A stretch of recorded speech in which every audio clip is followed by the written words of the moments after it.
Assalamualaikum warahmatullahi wabarakatuh. Kami dari kelompok 6 dalam mata kuliah Creative and Analytical Thinking akan mempresentasikan hasil kerja kelompok kami mengenai analisis studi kasus. Sebelumnya perkenalkan anggota kelompok kami. Yang pertama ada Vivi Fardila dengan NPM 0033, kemudian Nur Mujaidah dengan NPM 0123, Dimas Arif Wahyu Setiawan dengan NPM 0135, Mita Rahayu dengan NPM 0143, dan Tutugus Suasono dengan NPM 0212.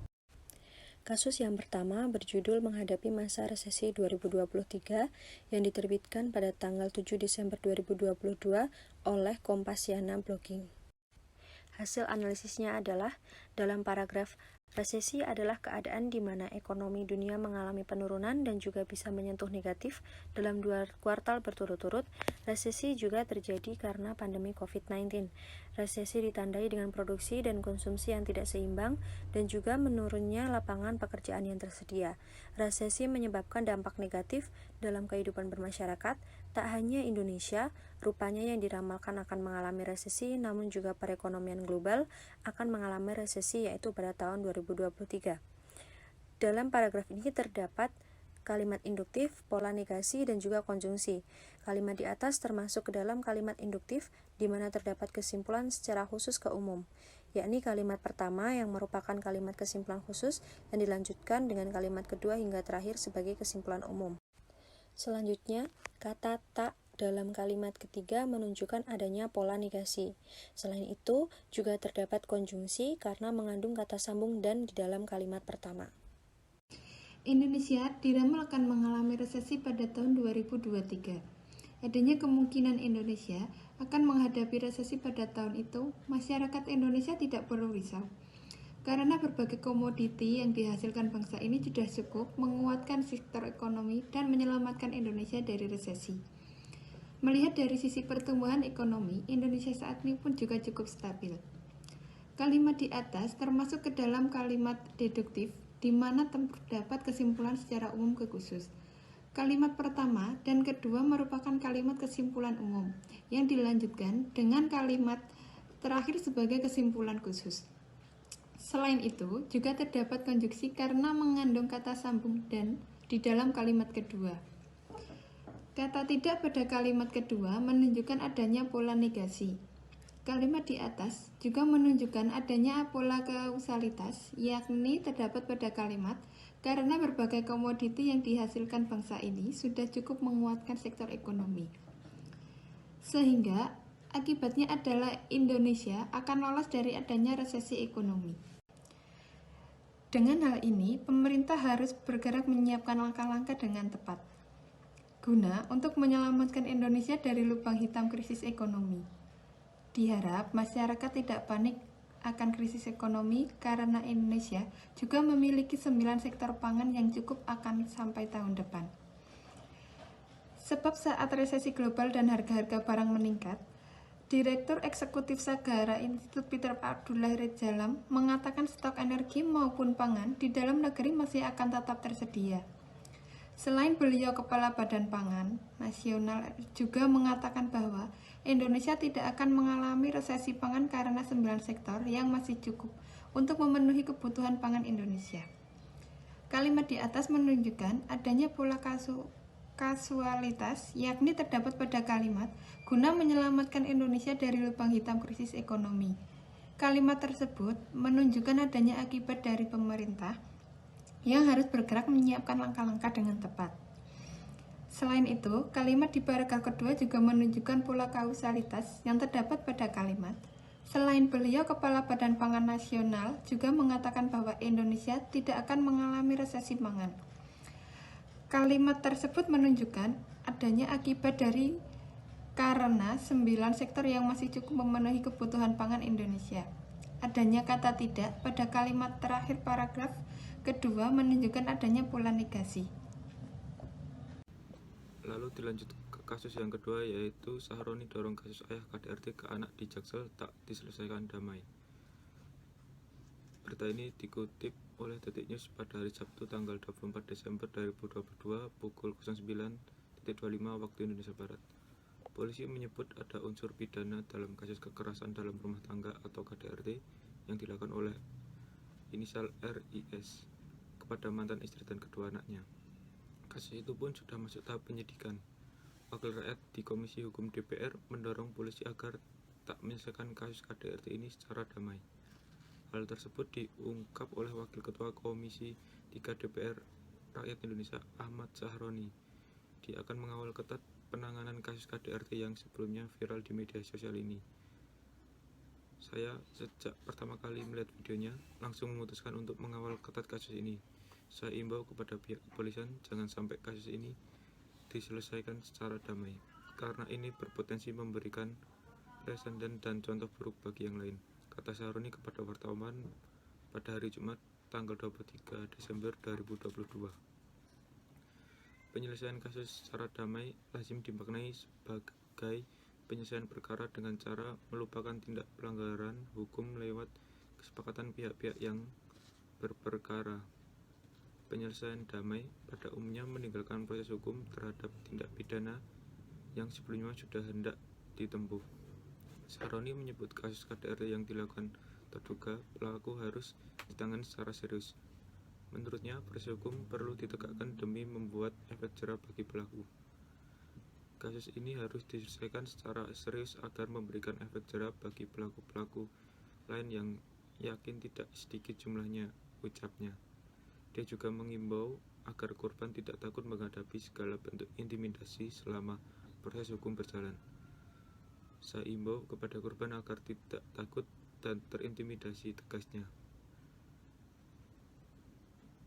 RIS belum tersangka.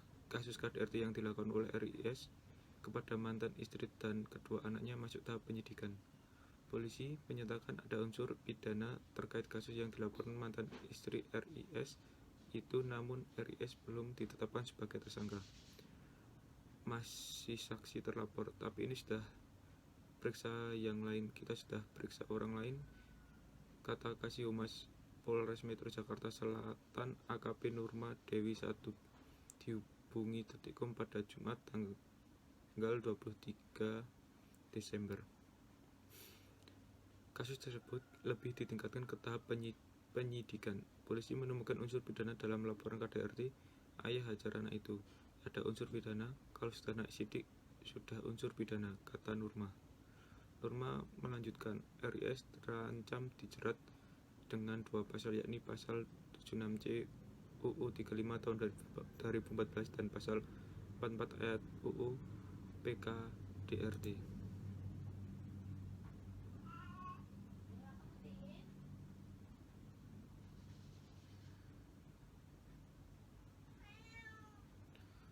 Penjelasan terlapor. Menyusul beredarnya nama sang pelaku KDRT, Raden Indrajana Sofandi, yang bersangkutan pun mau angkat bicara mengenai video yang beredar tersebut. Ia mengatakan video itu direkam pada tahun lalu. Menurutnya kasus ini juga sudah ditangani kepolisian.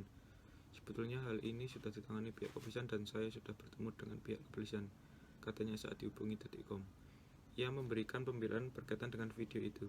Menurutnya dirinya di video menunjukkan bagaimana seorang ayah yang sibuk menerima laporan karena anaknya bermain video game saat sekolah online. Video saja tidak cukup sebagai bukti karena sebetulnya video itu lebih dari ayah yang sedang sibuk menerima laporan dari si ibu yang justru memprovokasi supaya memarahi anak karena anaknya malah main game saat sekolah online, jelasnya. Raden mengeklaim videonya memarahi anak-anaknya dimanfaatkan si ibu untuk memeras karena perceraian. Adapun saat ini ia menyebut kondisi anaknya baik-baik saja dan ia tetap mengantarkan mereka ke sekolah. Ia juga mengatakan dirinya belum terbukti bersalah dari kepolisian. Raden dan kuasa hukumnya berencana melaporkan pencemaran nama baik berdasarkan UU ITE dan kasus penggelapan mobil. Raden sendiri menyebut masih membiayai pendidikan anak-anaknya, termasuk makan, tinggal, laundry, kendaraan, dan lainnya. Karena secara kasus posisi saya belum terbukti bersalah, lawyer saya berencana melaporkan pencemaran nama baik berdasarkan UU ITE dan penggelapan mobil saya yang satu karena disembunyikan yang bersangkutan padahal dibeli secara bercerai, ungkapnya. Analisis kasus kedua. Sahroni dorong kasus ayah KDRT ke anak di Jaksel tak diselesaikan damai. Kata tak dalam paragraf tersebut menggunakan pola negasi atau penegasan. Kata tak pada judul kasus di atas menjelaskan bahwa meskipun keputusan resmi belum keluar dari penyelesaian kasus tersebut, tetapi kasus tersebut tidak akan diselesaikan secara damai.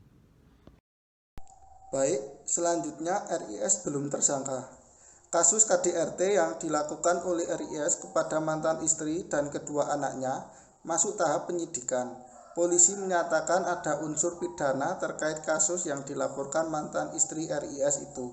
Namun RIS belum ditetapkan sebagai tersangka. Pada potongan kasus tersebut terdapat sebuah pola kausalitas. Pola kausalitas merupakan sebuah pola sebab akibat. Melakukan kekerasan pada mantan istri dan anak mengakibatkan RIS terancam dijadikan tersangka dan dijerat Undang-Undang KDRT atau Undang-Undang Pidana. Selanjutnya, kasus tersebut telah ditingkatkan ke tahap penyidikan. Polisi menemukan unsur pidana dalam laporan KDRT ayah yang menghajar anak itu. Ada unsur pidana, kalau sudah naik sidik sudah unsur pidana, kata Nurma. Nurma melanjutkan RIS terancam dijerat dengan 2 pasal, yakni pasal 76C Undang-Undang Nomor 35 Tahun 2014 dan pasal 44 ayat Undang-Undang Pidana KDRT. Dalam potongan kasus tersebut terdapat 3 pola, yaitu yang pertama, pola penalaran hukum. KDRT yang dilakukan oleh ayah ke anak merupakan sebuah tindakan yang melanggar nilai HAM serta melanggar undang-undang. Yang kedua, penalaran etika. Segala bentuk kekerasan pada anak tidak dibenarkan. Yang ketiga, pola kausalitas. Karena terdapat pola kausalitas yang mana merupakan pola sebab akibat, melakukan KDRT kepada anak, si ayah atau RIS terancam Undang-Undang KDRT. Baik, yang selanjutnya pada kalimat atau paragraf yang berbunyi video saja tidak cukup sebagai bukti karena sebetulnya video itu lebih dari ayah yang sedang sibuk menerima laporan dari si ibu yang justru memprovokasi supaya memarahi anaknya karena anaknya malah main game saat sekolah online. Jelasnya, kata tidak dalam paragraf tersebut menggunakan pola negasi atau penegasan.